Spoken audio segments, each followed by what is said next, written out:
Barata Podcast Alkitab bareng kita. Poki Barata. ya. Amin. Nah, boleh nih sekarang bahas perjalanan selanjutnya, yaitu perjalanan ketiga. Gimana tuh? Jadi setelah lama di Antioquia, dia menjelajahi Frigia dan Galatia untuk meneguhkan hati semua murid. Setelah dari situ dia ke Efesus. Ngapain ke Efesus? Nah, di Efesus ada 12 murid yang belum menerima baptisan. Si Paulus ini menumpangkan tangan kepada mereka dan saat itu mereka menerima baptisan Roh Kudus. Selain itu, setiap hari Paulus berbicara di ruang kuliah Tiranus selama 2 tahun. Di situ juga Paulus melakukan mukjizat, yaitu setiap sapu tangan yang pernah dipakai Paulus jika diletakkan kepada orang yang sakit atau kerasukan mereka akan sembuh. Oh iya, di sana bukannya ada 7 anak-anak Skewa ya? Iya bener banget.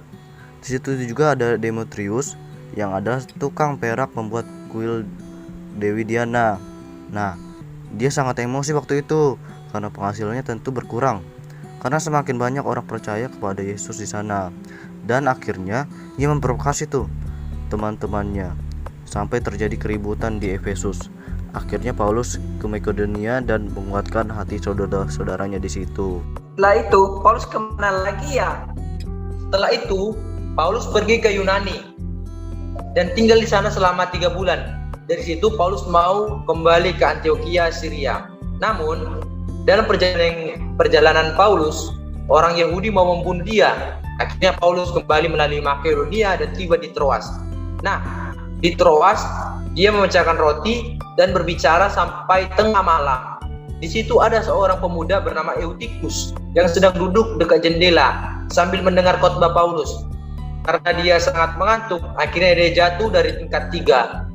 Orang-orang melihat bahwa dia sudah mati. Namun, Paulus berkata bahwa dia masih hidup, dan benar memang dia masih hidup. Oke, selanjutnya Paulus berlayar melalui beberapa kota dan sampailah dia di Miletus. Di sana dia tidak mau ke Efesus karena dia tidak mau waktunya habis. Akhirnya dia mengundang penatua-penatua di Efesus untuk datang ke Miletus dan melakukan perpisahan karena Paulus tidak akan datang lagi ke Efesus. Setelah perpisahan itu, mereka berlayar kembali melalui beberapa kota dan sampailah mereka di Tirus. Setahu aku, mereka turun di Tirus karena muatan kapal harus dibongkar. Makanya mereka turun di sana. Di Tirus, Paulus mengunjungi murid-murid selama 7 hari dan murid-murid mendapat bisikan dari Roh supaya tidak pergi ke Yerusalem. Lalu dari Tirus mereka pergi ke Ptolemais. Di sana, Paulus dan rekan-rekannya memberi salam kepada orang-orang di Ptolemais. Keesokan harinya, sampailah mereka di Kaisarea. Nah, selanjutnya gimana tuh? Selanjutnya, pas dia di Kaisarea, Paulus tinggal di rumah Filipus. Kemudian Nabi Agabus menubuatkan apa yang akan terjadi kepada Paulus di Yerusalem. Mendengar hal itu, teman-teman Paulus menasihatkan Paulus untuk tidak pergi ke Yerusalem. Namun, Paulus tetap berpegang teguh kepada keinginannya dan tidak takut, bahkan rela mati bagi Tuhan Yesus. Salut banget ya sama Paulus. Hidupnya benar-benar didedikasikan untuk Tuhan, bahkan sampai rela mati bagi Tuhan Yesus.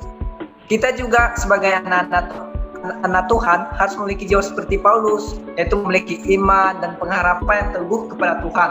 Meskipun banyak tangan dalam mengikut Yesus, kita harus selalu percaya bahwa Tuhanlah yang akan memberikan kita kekuatan untuk melewatinya.